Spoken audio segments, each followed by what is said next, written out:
Now, all the vocal techniques we've been looking at so far, breathing, articulation, pitch, resonance, projection, have all been physiological. But there's a psychological element attached to voice work. And tone colour, and I'd like to take a brief look at tone colour now, it's the psychological state, the emotion behind the words we say, how our emotions, how the tone colours the words that reach the listener.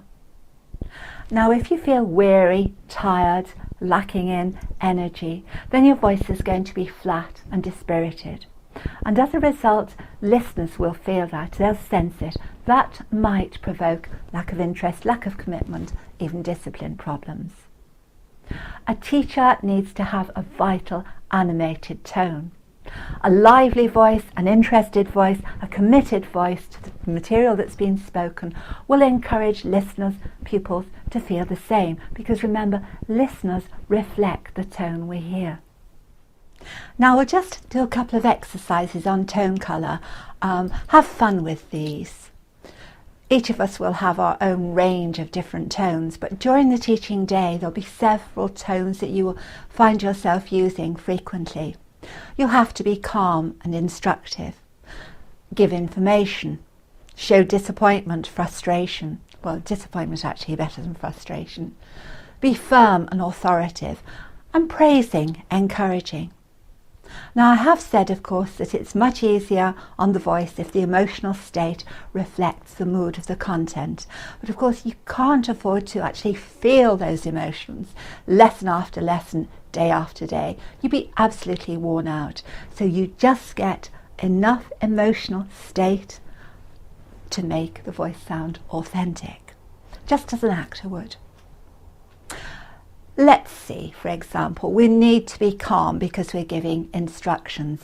So any confusion, any anger, any other things that we're feeling, we have to leave them behind, calm down, perhaps do a nice exercise so that we're in a calm, collective frame of mind. And calm, instructive tone, middle pitch and steady pace. Something like this. This might be an example. Now then, first years, we're going to walk down to the hall.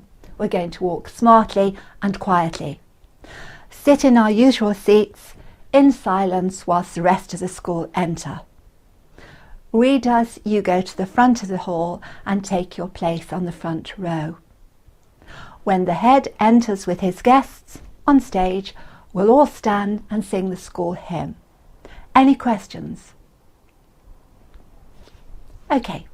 Middle pitch, because if I'd begun on high pitch, now first years the voice can go anywhere, and the same with low pitch. Now first years we're all strain right away. Make the pace steady because the information has got to reach the listener and be absorbed. There were 10 little bits of information in that short piece. So for a calm, instructive tone, middle pitch and a steady. Now, frequently during the school day, you're going to have to be firm and show authority in your voice. Authority and firmness without anger or aggression. That will only damage the vocal folds and wear you out emotionally. So, middle pitch, maintain eye contact and deliberate speech. Something like, you have 4 questions here not completed, David. They have to be finished, and they have to be finished by the end of the lesson. So, come on, let's make a start now and get on with it. Okay? So, very firm, you will be obeyed, the message is clear, but there's no anger, no hostility. So, maybe room for improvement. Now, because you've been working on your voice and it's easy to listen to, it's well modulated with sufficient breath supply, perfectly articulated and varied in pitch, you're going to be listened to each and every day. Students will take in all the information and do exactly as you ask. That would be wonderful, wouldn't it? It's not going to happen.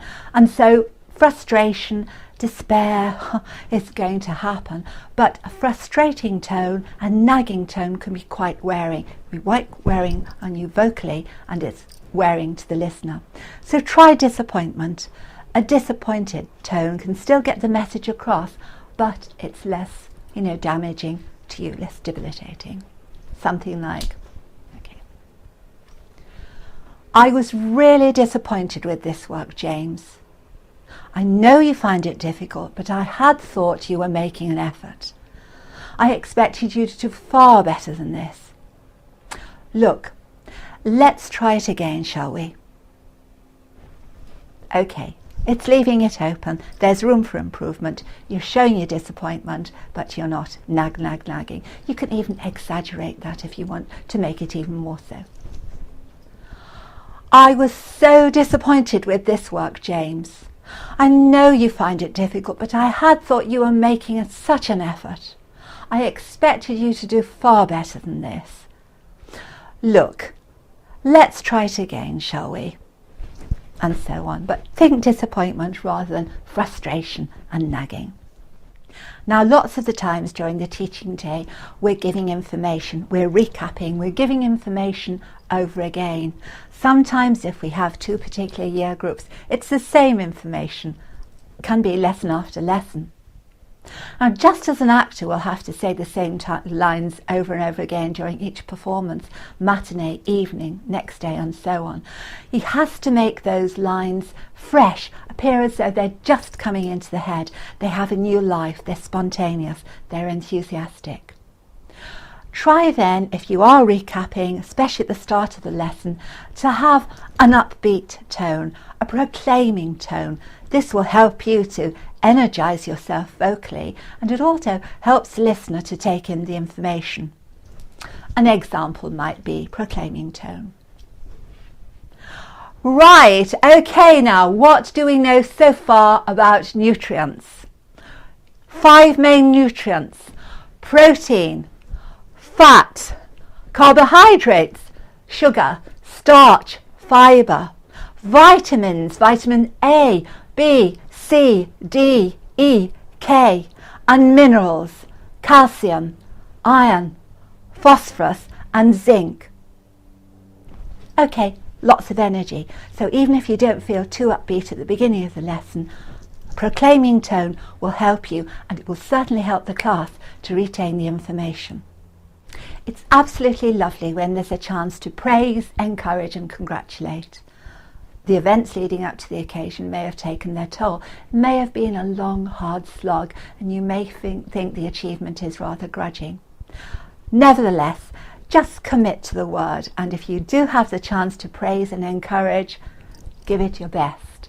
Something like, "Well done to our spoken English team, well done. You've all worked so hard. It was a long afternoon, but you performed perfectly. You were so well behaved and represented the school splendidly. Everyone, parents, teachers, and the rest of the school are so proud of you all. You really deserve to get through to the final heat. Well done." Okay. Feel the emotion, lots of smiles, lots of eye contact. You may have done most of the hard work. You may have had to coach it every step of the way, but just give that energy. Okay, in your classroom you will have your own natural range of tone colours. You may find yourself using more encouraging tones from day to day, or perhaps more disappointed tones, and so on. Just practice your own range and, build up a repertoire. Tone colour will help you to avoid just using the voice loosely, just generally, without the appropriate mood driving the emotion. So think about your own range of tone and practice it accordingly. Now, do avoid shouting.